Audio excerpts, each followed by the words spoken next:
Et donc, alors qu'on prépare notre prochain panel qui va être donc sur, justement, la relance économique et les politiques fiscales vertes, on a eu ici nos deux panélistes qui nous ont parlé beaucoup donc de l'importance de prendre des décisions courageuses et surtout, je pense, de tirer avantage de notre richesse énergétique au Canada pour s'assurer là, donc, que ce plan long terme et que cette vision pour le Canada donc, soit sur des assises fortes en termes de notre plus grande richesse, qui est la richesse énergétique.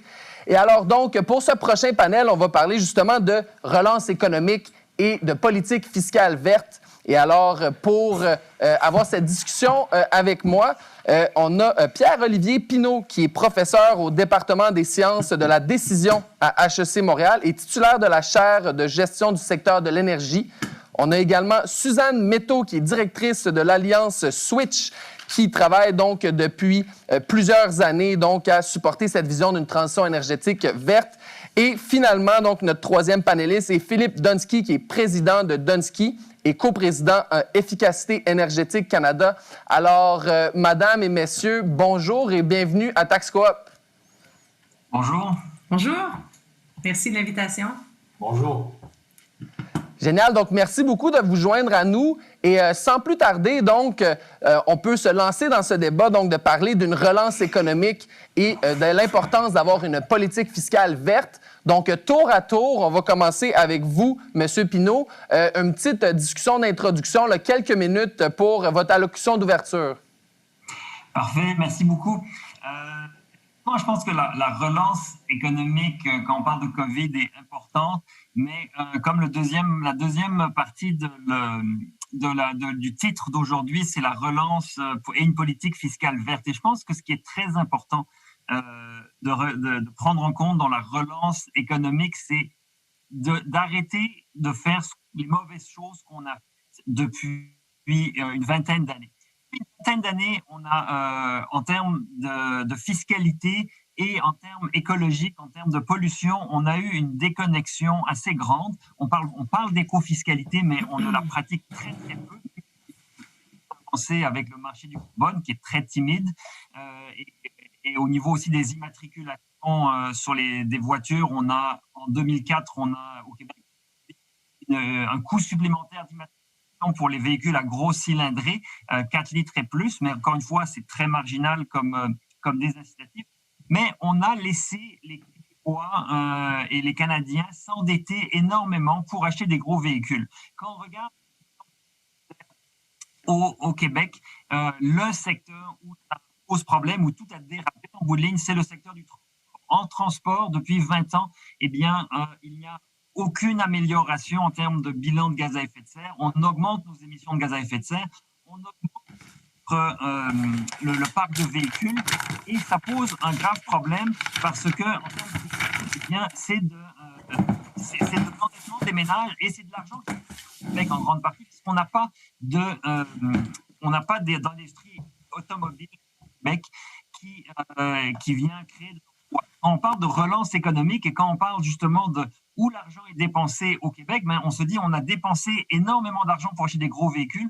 Quand on regarde les trajectoires de coûts et de dépenses dans les véhicules au Québec, c'est assez catastrophique. On a doublé en bout de ligne les ventes de VUS et le montant d'argent qui est dépensé dans les VUS entre environ 2010 et 2020.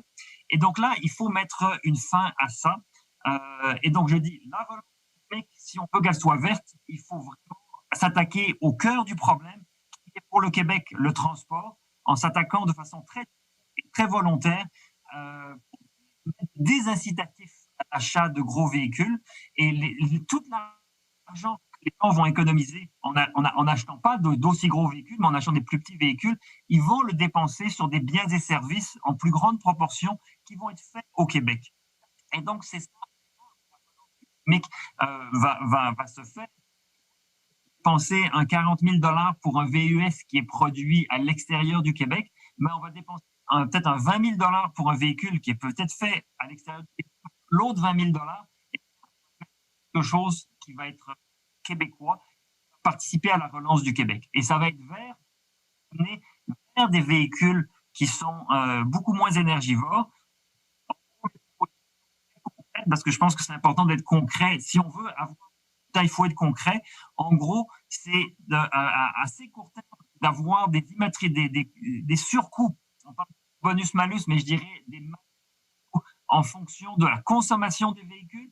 Donc, un véhicule électrique qui n'émet pas, qui n'a pas de consommation de produits pétroliers, n'aura pas de malus, mais des gros vont avoir des malus. Et donc, on a un système de petits malus, gros, pour décourager l'achat de gros véhicules. Et progressivement, on va aller vers une taxe kilométrique. C'est la seule manière qu'on va avoir de vraiment avoir une fiscalité qui nous amène dans le droit chemin en termes de transport. C'est pas quelque chose qui peut se mettre en place facilement, mais c'est quelque chose qu'il faut préparer à l'avance. Donc, je vais m'arrêter là pour l'instant et on pourra revenir sur certains points un peu plus tard. Merci donc, M. Pinault, pour cette allocution d'ouverture. Donc, le cœur du problème, les transports pour une relance verte. Maintenant, je passerai la parole donc à Suzanne Métaux, donc Mme Métaux, pour votre allocution d'ouverture. Oh, je crois que vous êtes peut-être sur mute, Mme Métaux. Voilà, est-ce que vous m'entendez maintenant? Parfait, c'est mieux. C'est bon, je vous remercie beaucoup. Alors, du côté de l'Alliance Switch, on regarde cet aspect-là de façon à plus haut niveau, de façon plus globale. Mais d'abord, vous parlez de l'Alliance Switch, qui est une alliance inédite de gens d'affaires, d'écologistes, qui depuis 2013 propose au Québec de miser sur un virage de notre économie vers une économie plus verte. Et à cette époque-là, Switch a initié une grande réflexion nationale qui visait à déterminer des mesures qui étaient susceptibles d'accélérer ce virage pour une économie plus verte, pour l'ensemble de l'économie québécoise et tout secteur confondu. Les membres de Switch sont l'Association d'Aluminium Canada, Conseil du patronat du Québec, Cycle Capital Management, Écotech Québec, Énergir, Énerchem, Équiterre, Fondation, Fondation David Suzuki, Mouvement Desjardins et le Regroupement national des conseils régionaux de l'environnement. Donc, ça vous donne une idée un peu de la complémentarité, de la représentativité de ce groupe-là, donc de la pertinence aussi de leurs recommandations qui sont concertées à travers cet écosystème de l'économie verte. Parmi les recommandations, déjà depuis 2013-2014, une meilleure utilisation des outils financiers à la portée des gouvernements et qui fait aujourd'hui l'objet d'une réécriture. Donc, on est revenu sur les travaux de l'époque auxquels ont contribué, entre autres, quelques-uns de vos conférenciers d'aujourd'hui. Et on remet ça au goût du jour dans le contexte actuel, là, justement, de pandémie, de relance économique et de certaines initiatives gouvernementales pour assurer une meilleure cohérence. Donc, cette initiative-là de revoir l'utilisation de ces instruments financiers. D'ailleurs, quand on regarde dans leur globalité, on parle d'éco-fiscalité, éco-conditionnalité, éco-responsabilité. Donc, on a une panoplie d'outils. Donc, ça s'inscrit dans le contexte, en effet, de relance économique parce que, bon, il y a la pandémie qui est là, mais ça s'inscrit dans un contexte d'une autre crise qu'il ne faut pas oublier aussi, la crise climatique. Donc, un peu comme Luc Godbout le disait ce matin, c'est certain qu'un plan de relance économique on doit s'assurer que ce soit un plan de relance verte. Et on est convaincu aussi que l'utilisation de ces instruments-là ne pourra pas exercer son plein potentiel si on ne trouve pas une cohérence dans l'ensemble de l'intervention de l'État en matière de développement, de mobilité durable, de lutte contre les changements climatiques, de transition énergétique. Donc, on a des rendez-vous importants cet automne. Le plan de l'économie verte, la stratégie de développement durable pour laquelle on va redébuter des consultations pour son nouveau plan quinquennal. Il y a un budget qui s'en vient, il y a un projet de loi 66 qui vise à accélérer certains projets d'infrastructure. Bref, nous, on croit qu'il faut miser sur des projets qui sont bons pour l'environnement, bons pour les gens, bons pour l'économie. Alors, c'est dans ce sens-là qu'on a émis des recommandations. On pourra en parler plus en détail au cours de l'échange d'aujourd'hui. Good. Merci beaucoup pour cette allocution. Donc, effectivement, ces recommandations-là, on a bien hâte de les entendre. Et pour finir, donc, le tour des allocutions d'ouverture, je passerai la parole à M. Donsky. Merci beaucoup. Vous m'entendez bien?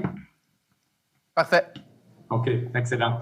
Alors, merci beaucoup pour l'invitation à ce colloque. Très rapidement, pour ceux qui ne me connaissent pas, ma firme est une firme conseil qui est axée exclusivement sur la transition énergétique. On a une quarantaine d'experts qui travaillent pour les gouvernements et les entreprises énergétiques surtout à travers l'Amérique du Nord et ce depuis 16, bientôt 17 ans. Alors, ça, c'est nous. Je vais aborder le sujet comme il se doit ces temps-ci dans le contexte particulier de la pandémie. On sait tous que derrière la crise sanitaire du COVID plane une crise économique. Mais derrière la crise sanitaire et la crise économique plane également une crise planétaire, comme Suzanne vient de mentionner, qui est beaucoup plus grave et qui est liée au changement climatique. Et comme avec toute crise, celle du changement climatique présente à la fois des graves risques, mais également des occasions, et notamment au niveau économique. Donc, risques, on le connaît tous, là, les sécheresses, les inondations, une hausse fulgurante des dommages aux infrastructures, sans parler de santé publique et d'autres. Et au niveau des occasions, on parle ici, si on va comme planète, si on va réussir à minimiser les dommages du changement climatique, ça va prendre une transition énergétique absolument inusitée. On parle ici, puis je vais mentionner 2 chiffres dans mes quelques minutes, on parle ici premièrement d'une occasion historique, puisque la transition énergétique, si on est pour la réussir au niveau mondial, il va falloir investir de l'ordre de 1,5 billion, c'est-à-dire 1,5 000 milliards de dollars par année. Alors, il faut tout changer, de la production d'électricité au système de chauffage, à la mobilité et aux procédés industriels. Tout va devoir passer par des changements sans précédent de décarbonisation. Et dans ces changements-là, certains vont évidemment gagner et gagner gros, et d'autres vont perdre et perdre gros. Le Québec actuellement, et là j'arrive à mon 2e chiffre, le Québec actuellement encourt un déficit commercial international de l'ordre de 8 milliards de dollars par année grâce à notre secteur énergétique. On pense toujours à notre hydroélectricité comme étant un grand avantage, et malgré ça, on envoie 8 milliards de dollars par année à l'extérieur de plus que ce qu'on reçoit dans le secteur énergétique. Ma firme a réalisé une étude récemment pour le gouvernement du Québec pour voir qu'est-ce qui serait, comment on pourrait réussir à atteindre nos cibles de réduction de gaz à effet de serre. Et quand on regarde le tout, l'ensemble de l'investissement requis, on voit également le bénéfice, c'est-à-dire que le déficit commercial du Québec fond comme neige si on réussit cette transition et devient même un surplus, un léger surplus à l'international. Pourquoi? Parce que tout ce qu'on importe en combustible fossile va devoir être remplacé par la production d'énergie renouvelable et cette production-là va venir de chez nous au Québec. Alors, il faut tout changer et pour tout changer, ça va prendre tous les outils à notre disposition, dont évidemment la fiscalité. La fiscalité pour décourager l'usage des combustibles fossiles, la fiscalité pour décourager le gaspillage de l'énergie et la fiscalité pour encourager les alternatives, que ce soit en termes de production d'énergie renouvelable, que ce soit en termes d'électrification des véhicules ou que ce soit en termes d'amélioration de l'efficacité énergétique. Je finis par dire ceci, simplement, partout au monde, tout le monde parle d'une relance verte, que ce soit le Fonds monétaire international ou l'Agence internationale de l'énergie ou d'autres. Je pense qu'on est tous sur la même longueur d'onde. Ça le prend. Après ça, ça prend le courage pour le faire. Le Québec ne va pas, lui seul, modifier le cours de l'histoire au niveau des changements climatiques globaux, mais on peut décider, avec un peu de courage, de se positionner et de positionner notre économie pour gagner dans cette économie énergétique de l'avenir. Merci. Merci beaucoup, M. Donsky. Donc, commençons maintenant les discussions et je vais me diriger vers vous en premier, M. Pinault. Donc, c'est certain que présentement, la crise sanitaire qu'on connaît, évidemment, donc, pourrait affecter cette transition vers donc des énergies plus vertes. En quoi, selon vous, là, puis on entend parler, donc, M. Donsky, de courage, notre panel avant en parlait beaucoup aussi. Quelles sont en ce moment, selon vous, les opportunités donc de prendre position pour vraiment se servir de cette crise économique-là qui nous guette pour comme tremplin vers un futur donc qui va être plus vert et plus soutenable à long terme pour le Québec? C'est une bonne question parce que surtout qu'aujourd'hui, avec les plans économiques que les gouvernements ont mis en place, ça a essentiellement comme impact de soutenir le statu quo. Parce que le gouvernement investit beaucoup d'argent pour éviter beaucoup de faillites et c'est très bien parce qu'évidemment, on ne veut pas avoir des familles et des ménages qui sont dans le besoin, mais on soutient exactement le statu quo en permettant aux gens qui sont endettés de continuer à payer pour leur maison. Pour les hypothèques, par exemple, le gouvernement a fait des programmes pour permettre d'étaler les hypothèques sur plus longtemps. Et alors, on est dans un grand paradoxe parce qu'en même temps qu'on a une crise économique et qu'on a un boom immobilier, et parce qu'il y a des gens qui ont les moyens, qui veulent s'acheter des maisons, qui ont un départ vers la banlieue avec un marché immobilier extrêmement actif, et on a donc plutôt une augmentation des prix, et en même temps, on a des gens qui ont plus les moyens de payer leur hypothèque, mais qui sont soutenus artificiellement.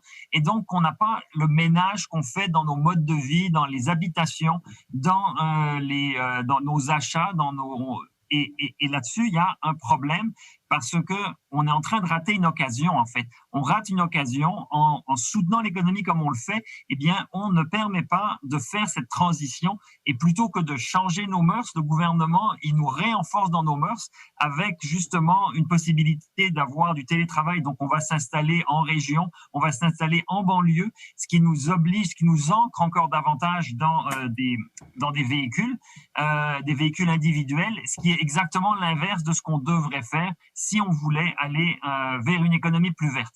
Donc, il faut utiliser la crise, la crise pour changer, et le gouvernement devrait commencer à réaliser que, OK, oui, il y a une crise, oui, il faut aider la population, mais il faut aussi mettre une certaine condition, certaines éco-conditions, une éco-conditionnalité à ces actions-là, ce qui évidemment peut être difficile parce que on demande déjà aux gens de faire des efforts. Donc, ce que je vais proposer, c'est de faire des efforts supplémentaires, mais il faut faire attention. Si on ne fait pas ces efforts supplémentaires, on va s'ancrer davantage dans nos mauvaises habitudes du passé. C'est déjà ce qui s'est passé en juin. On a recommencé à acheter plus de VUS qu'en juin 2020 qu'en juin 2019. Donc, les gens se sont reprécipités vers les concessionnaires dès qu'ils ont eu l'occasion d'y aller. Et alors, ce que le gouvernement doit faire pour nous réorienter, eh bien, c'est d'introduire justement cette éco-conditionnalité, ces incitatifs fiscaux pour ne pas acheter les véhicules qui nous endettent, comme Philippe Donsky l'a mentionné, qui nous font envoyer beaucoup d'argent à l'étranger. On veut que cet argent reste au Québec. Et donc là, il faut mettre les structures fiscales pour, dès aujourd'hui, réorienter notre consommation pour qu'on consomme des choses plus vertes et plus faites au Québec. C'est comme ça qu'on va faire une relance verte et qu'on peut le faire dès aujourd'hui, mais en envoyant des messages clairs. Il faut être courageux. Il faut dire aux Québécois, oui, on a une crise COVID, mais on a une crise climatique et c'est le temps de nous améliorer sur les deux aspects.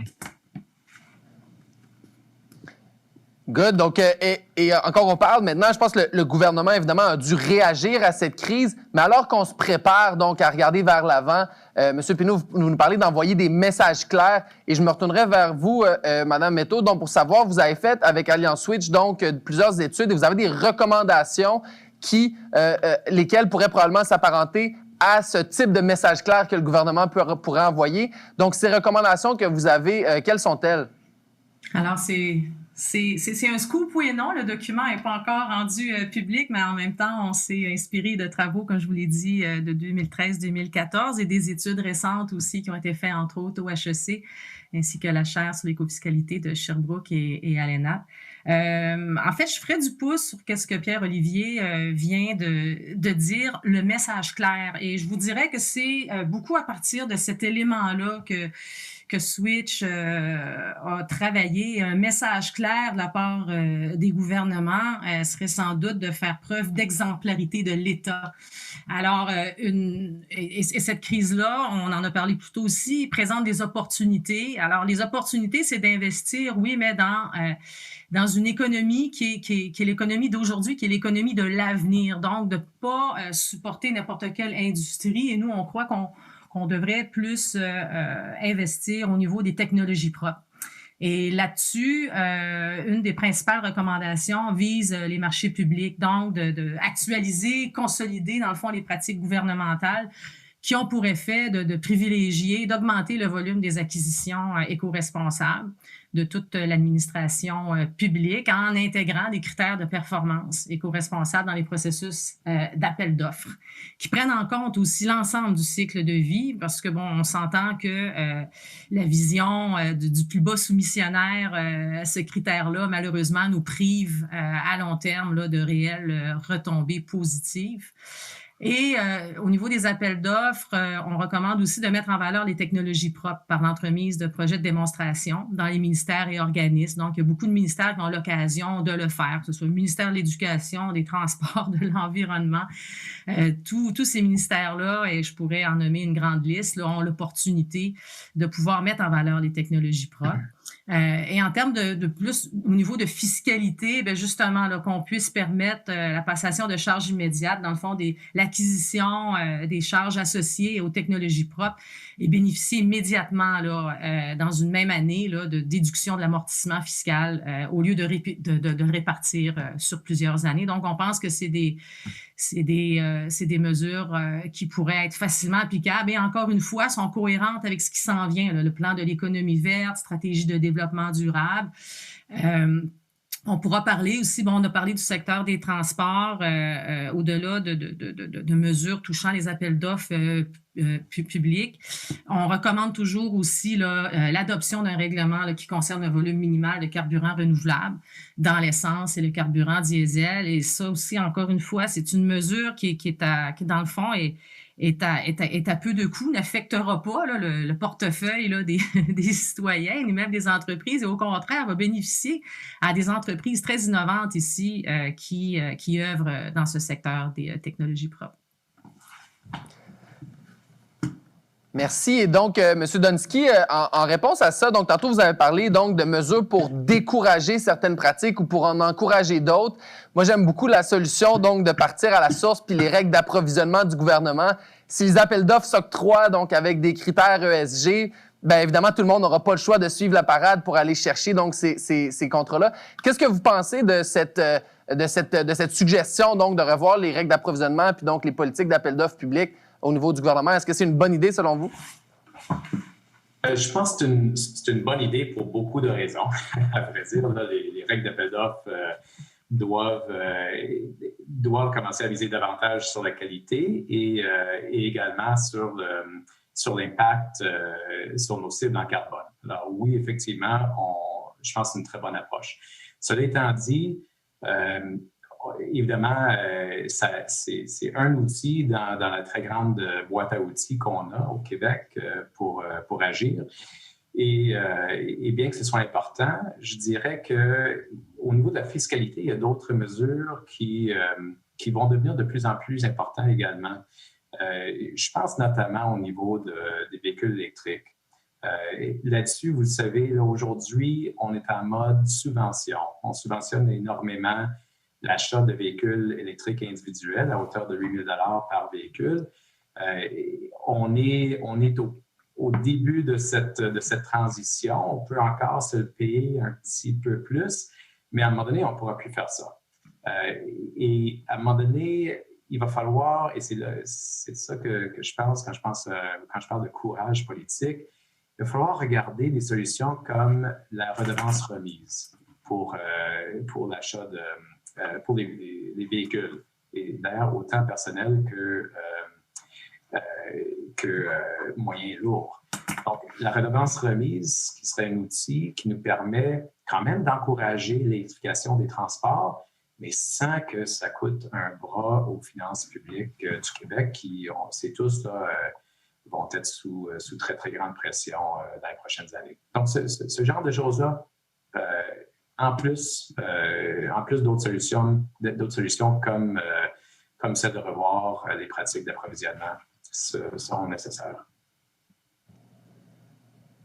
Et donc, M. Pinault, là, on parle maintenant donc des transports, et puis M. Donsky nous parle donc de plusieurs outils dans la boîte à outils. Évidemment que les subventions, on a pu en bénéficier dans la dernière année et encore aujourd'hui. Là, on nous parle de redevances remises. De votre côté, est-ce qu'il y a d'autres outils que le gouvernement pourrait mettre en application là, rapidement pour essayer d'accélérer cette transition donc vers des transports qui sont plus verts et durables? Ben, là, il faut qu'on soit clair et il faut qu'on décide, est-ce qu'on veut mettre de l'avant des politiques qui vont faire plaisir à tout le monde et auxquelles personne va s'opposer et qui vont, en bout de ligne, avoir très peu d'impact à court terme, ou est-ce qu'on veut prendre le taureau par les cornes et pour une fois mettre des politiques qui ont un impact et qui changent le cours des choses? Parce que c'est bien d'avoir une petite politique. Au Québec, on a eu des petites politiques. Là, on a fait une petite politique sur le prix du carbone. Jusqu'à maintenant, ça paraît gros, mais c'est un petit prix sur le carbone. On a une loi sur les véhicules zéro émission qui a à peu près le même objectif, mais c'est quelque chose de petit. Là, le gouvernement met en place une législation pour avoir un minimum de carburant renouvelable et on n'a pas encore des pourcentages. Au Canada, on en a des pourcentages, mais ce sont à chaque fois des petites politiques qu'on saupoudre. Les redevances remises, qui sont ce qu'on appelle d'habitude des bonus-malus, là, que Philippe a mentionné, encore une fois, c'est bien qu'on décourage les gros véhicules, c'est une subvention aux véhicules individuels, parce que celui qui bénéficie de la remise, eh bien, il se fait subventionner pour l'achat d'un véhicule privé. Et ça, dans une optique de développement durable, dans une optique de changer notre attitude au transport, c'est inacceptable de subventionner le véhicule privé, même un véhicule électrique. On ne peut pas subventionner des véhicules privés. Ça veut dire subventionner la congestion, parce qu'on a des problèmes de congestion aujourd'hui. On a un parc de véhicules qui est en croissance au Québec. Donc, il faut commencer à avoir le courage de dire on a un problème catastrophique aujourd'hui à régler, qui est la COVID, et une autre catastrophe en devenir, qui sont les changements climatiques. Il faut avoir le courage de dire aux gens, nous avons collectivement, individuellement et socialement fait des mauvaises décisions dans le passé par rapport aux incitatifs qu'on se donnait à nous-mêmes en tant que société. Il faut se mettre les bons incitatifs. Les bons incitatifs pour le transport, je le répète, ce sont des petits malus, gros malus pour les véhicules individuels. Cet argent-là qu'on va récolter, il va pouvoir venir financer le transport en commun, financer le transport actif, financer le télétravail. Et ça va être très, très bon. Et ça va encourager la productivité de l'économie parce qu'il y aura moins de congestion, il y aura moins de gros véhicules et les gens vont être plus en santé. Et passer progressivement, l'annoncer à l'avance à une taxe kilométrique, parce qu'une fois qu'on aura électrifié nos transports, il va falloir financer les routes et la taxe kilométrique, ça va être la manière de financer les routes parce qu'on n'aura plus de taxes sur les carburants qui vont venir financer la route parce qu'on va plus vendre de carburant un jour, on le souhaite, et donc il va falloir payer pour ça. Et ça, il faut en parler dès maintenant d'une taxe kilométrique parce qu'il y a tellement de résistance au niveau de la population, c'est tellement mal compris que si on n'en parle pas maintenant, eh bien, on va jamais y arriver parce qu'on n'aura pas fait l'éducation nécessaire pour faire cheminer le concept dans l'esprit des gens. Et c'est pour ça qu'il faut dire les choses clairement et dire on va changer les incitatifs de manière à rapidement avoir des vrais incitatifs et pas simplement saupoudrer des petits programmes qui, à la marge, ont un petit impact et qui vont peut-être dans 30 ans nous avoir fait progresser de un demi de quart % par année. On ne peut plus faire des demi d'un quart % par année. En 2030, c'est dans 10 ans, il faut qu'on ait diminué nos gaz à effet de serre de plus de 20%. C'est énorme, puisqu'on n'a pas fait le travail les 20 dernières années, mais il faut qu'on fasse le travail dans les 10 prochaines. Si je peux me permettre de continuer dans cette foulée-là.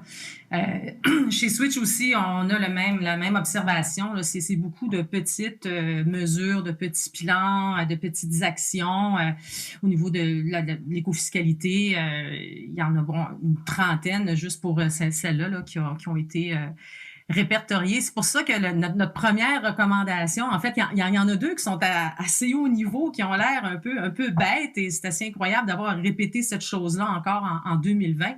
Mais c'est tout simplement de faire un pas de recul ou se mettre les deux pieds dedans et d'élaborer une stratégie gouvernementale, mais globale sur l'utilisation de l'écofiscalité, éco-conditionnalité, éco-responsabilité pour atteindre en effet nos objectifs de développement durable et de réduction de gaz à effet de serre. On a fait un plan au niveau de la transition énergétique, un plan directeur qui est global, qui est mené de belle manière par Transition énergétique Québec, mais de façon plus large globalement, c'est un plan global que ça nous prend. C'était un des chantiers qui a été initié par la stratégie de développement durable qu'on est en train de terminer, le premier plan quinquennal. Ça n'a pas avancé. Et dans la foulée de cette recommandation-là, c'est de documenter, chiffrer, puis communiquer les impacts économiques de chacun de ces instruments économiques. On n'a pas la démonstration. Et là-dessus, le commissaire au développement durable a fait un audit en juin dernier, il a publié ses résultats et il y a plus de 2/3 des mesures, entre autres, dans l'administration publique, des mesures écofiscales, qui sont même pas évaluées. Alors, aujourd'hui, on y va de l'avant avec des propositions, mais en même temps, on devance un peu une première étape de le regarder dans sa globalité puis de s'assurer de le documenter et de le chiffrer pour, en effet, que les résultats soient là et tangibles et qu'on puisse, dans le fond, être en mesure d'avoir des actions qui vont avoir leur effet à long terme. Et ce n'est pas le cas en ce moment. Alors, bien heureuse d'avoir des personnes comme Pierre-Olivier Pinault et des Luc Godbout qui documentent ces choses-là. Et c'est à partir de ça qu'on travaille. Et donc, M. Dunsky, je vais revenir vers vous. Donc, là, on a Mme Métaux qui nous parle donc de l'importance d'avoir une politique globale. Puis évidemment, on a un plan de relance verte là, qui devrait être annoncé sous peu. Donc, on va revenir à ça en conclusion de notre panel. Mais tout à l'heure, M. Pinault nous parlait donc de prendre le taureau par les cornes et puis vraiment d'être courageux et de mettre donc des vraies politiques qui vont changer drastiquement le cours des choses. Il nous a fait mention donc de la taxe kilométrique. Puis évidemment, il y a beaucoup d'investissements qui sont faits dans les transports. On a le REM, on a d'autres transports qui s'en viennent aussi, donc à Québec là, et partout dans la province. Ça fait d'ailleurs partie un peu du message que le ministre Fitzgibbon le martèle depuis plusieurs mois.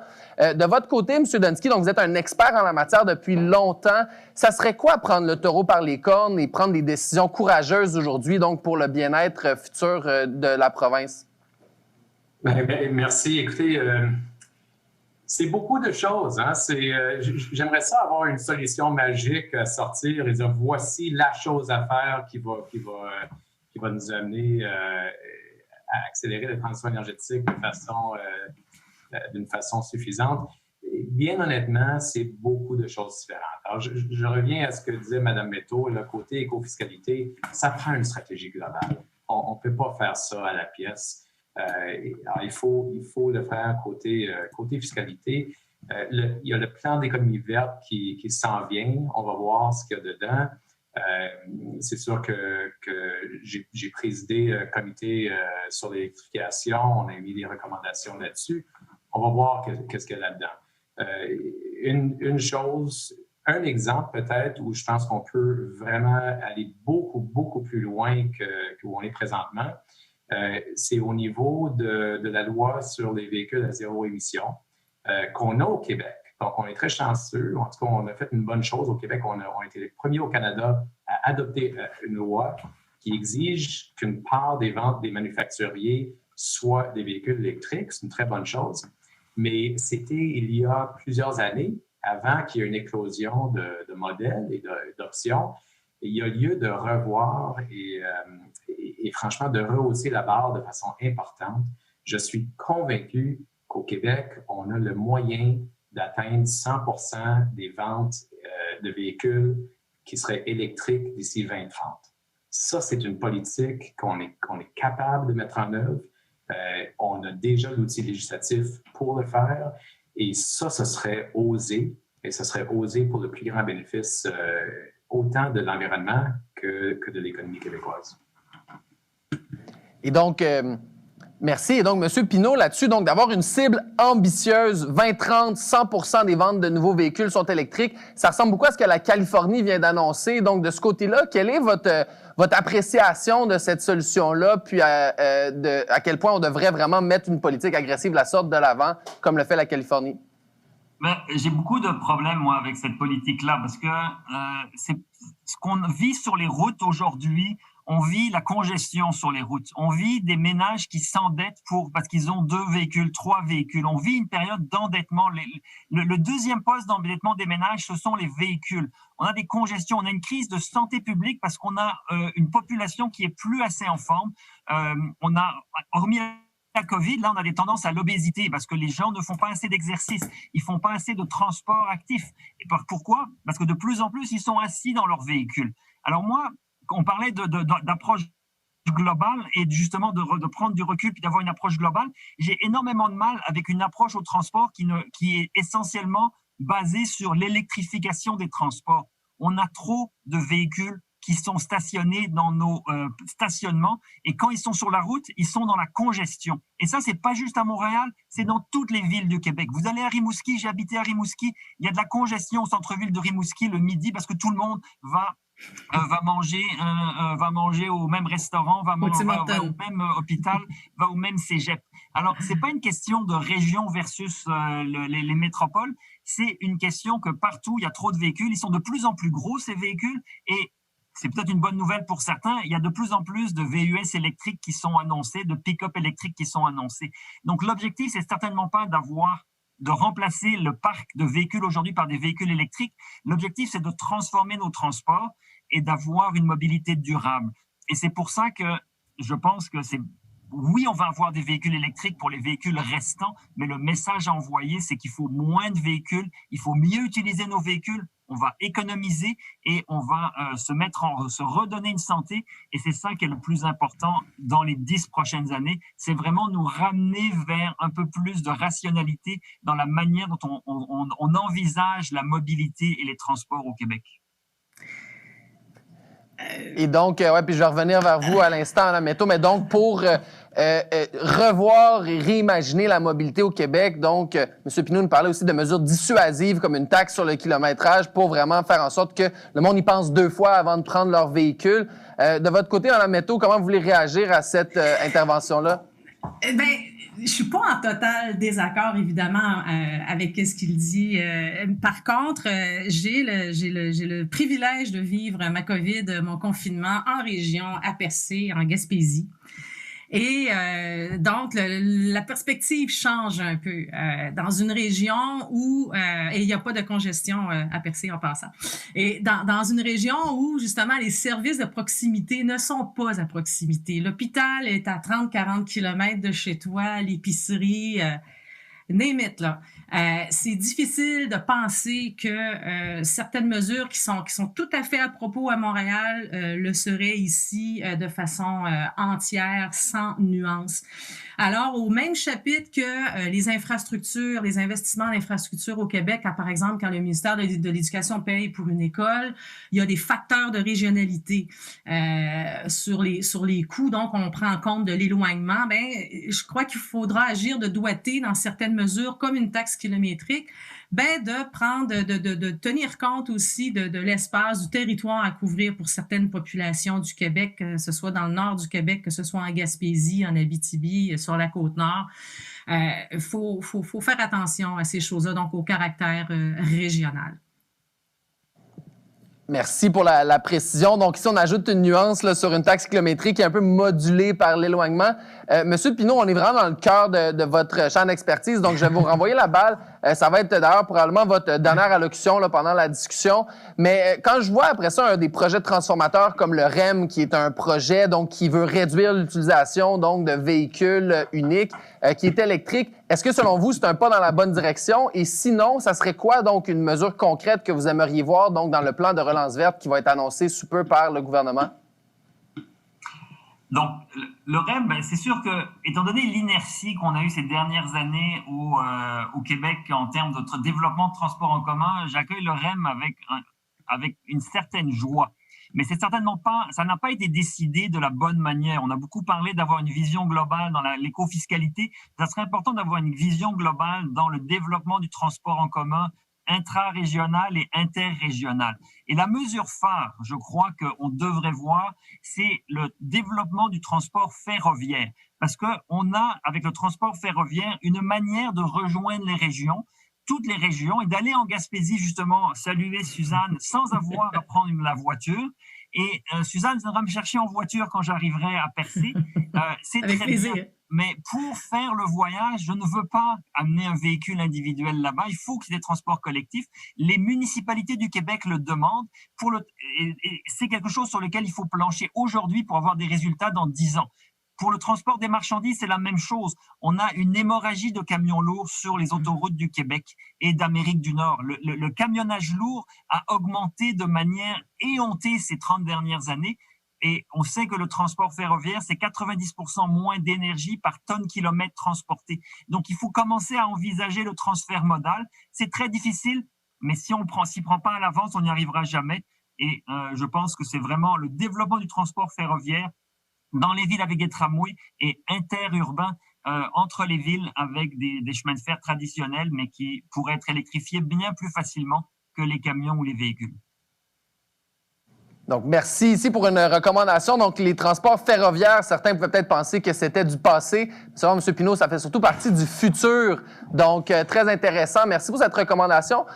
Madame Métaux, je vais retourner vers vous, puis ensuite, on va finir avec le mot de la fin, M. Donsky. Mais donc, on a un plan de relance verte qui s'en vient. On vient de parler donc des transports comme vraiment d'un facteur crucial, donc à une vision long terme pour une économie verte au Québec. Selon vous, Mme Métaux, ça serait quoi donc une recommandation phare là, qui devrait faire partie de cette vision long terme pour le Québec? Bien, c'est une vision à long terme qui est applicable immédiatement puis qui ne donnera aucun surcoût à la population, aux entreprises du Québec. Au contraire, aura des retombées importantes. C'est l'exemplarité de l'État, c'est d'intégrer des critères de performance écologique, de transition énergétique dans les appels d'offres publics. Déjà commencer avec ça, élargir le panier bleu finalement du gouvernement plus largement dans l'ensemble de ses ministères. Donc, on parle ici de transport, d'approvisionnement, ici de commerce de détail. Est-ce qu'au niveau de la production énergétique, vous avez regardé, je sais que ça a été quand même un vecteur majeur pour le Québec dans le passé, d'investir dans de la production énergétique. Est-ce que, selon vous, Mme Métaux, ça devrait faire partie aussi des visions du Québec? Tout à fait. C'est certain que l'investissement dans les énergies fossiles est tout à fait exclu. Et au Québec, on a la chance d'avoir de grandes entreprises et de grands innovateurs en termes d'énergie renouvelable. Et il y en a aussi en Gaspésie. Alors, c'est certain qu'au niveau de Switch, si on avait à cibler des secteurs dans les technologies dans des technologies propres, ceux de l'énergie en font partie aussi. Mais je reviens à ce que je disais, ça prend une vision intégrée. Il faut pas tous les secteurs, les approvisionnements au niveau du gouvernement du Québec et du Canada aussi, ça touche une multitude de secteurs. Alors oui, privilégier là où ça fait plus mal, les transports, l'énergie, mais je laisserai pas pour compte les autres. D'où le besoin d'avoir une stratégie intégrée et globale, avoir une vision et surtout mesurer tout ça. Good, merci. Et donc, M. Donsky, le mot de la fin, on parle d'avoir une stratégie, une vision intégrée. Ce qui est bon signe, c'est que les dernières années nous ont prouvé qu'une approche donc durable et verte est aussi une approche économique viable et profitable à long terme. Et alors donc, dans cette vision que le gouvernement devrait nous proposer là, pour une relance verte, selon vous, qu'est-ce qui seraient des facteurs qui montreraient donc une vision intégrée et surtout une vision soutenable donc pour l'avenir du Québec?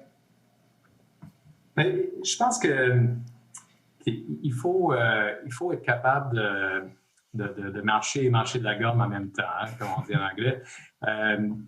Il faut être capable de faire plusieurs choses en même temps. Il faut être capable d'avoir une politique qui soutient, par exemple, le transport en commun, qui soutient le transport des marchandises ferroviaires, entre autres, et qui électrifie les véhicules personnels ainsi que les bâtiments en passant. Donc, tout ça, il va falloir faire en même temps. L'autre chose que je dirais, c'est il ne faut pas attendre, c'est le vieux adage, là, excuse-moi en anglais, « Don't let perfect be the enemy of good ». Il ne faut pas attendre la perfection. On n'a pas le temps là, pour passer 3-4 années à lancer des grandes consultations et développer de nouvelles super politiques intégrées. Il faut commencer à agir. On le fait déjà, c'est une bonne chose. On a commencé. On a des investissements importants qui sont annoncés. On a un investissement important qui a été annoncé récemment côté électrification des transports. Mais il reste beaucoup à faire. Et écoutez, chaque bout du problème ou chaque individu qui a un bout du problème dans leur giron va devoir agir là-dessus. Et quand on parle, puisqu'on est ici pour parler de fiscalité, quand on parle de fiscalité, il y a tellement de choses qu'on peut faire, que ce soit de l'approvisionnement, les règles d'approvisionnement, que ce soit des questions de fiscalité dans les transports. il faut agir sur tous ces plans-là et surtout pas perdre de temps parce qu'on n'a pas de temps à perdre.